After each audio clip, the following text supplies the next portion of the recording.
So this story involves this table, and this table is a eukaryotic cell. It has a nucleus, right? And that's where the DNA is stored. I call that the bank vault.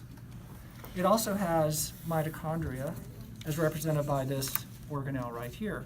Now, the analogy is it's the power generator, right? So we're going to light it up because in real life, the mitochondria burns sugar and makes, what does it make? ATP. Now, I mentioned before that the mitochondria are endosymbionts. They used to be free-swimming bacteria. And one of the pieces of evidence that they used to be bacteria is that they have their own DNA. And it's in a loop, just like bacteria DNA. Now, here's the important part. You got this powerhouse with these harsh chemical reactions, and the DNA and the mitochondria are sitting right next to it. Now, over time, the harsh chemical reactions can damage the DNA. That has implications.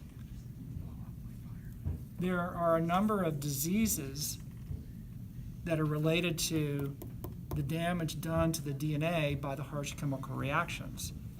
And these diseases typically have less power output. So I'm going to blow this out now, because that's what happens to the power output when the DNA gets damaged.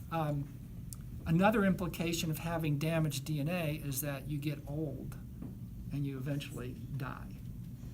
So I've been alive a lot longer than you, and my DNA and my mitochondria is more damaged than yours because you're only like 15 years old. So that is one of the theories of aging. What does it get damaged by? The harsh chemical reactions. Now, interestingly, some of the DNA that's supposed to live in the mitochondria has ended up in the nucleus.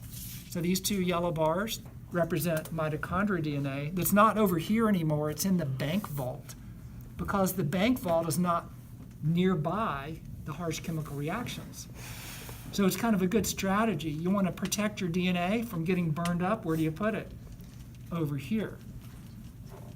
But some of the DNA is over here as well, and the mitochondria needs that DNA so it can function properly.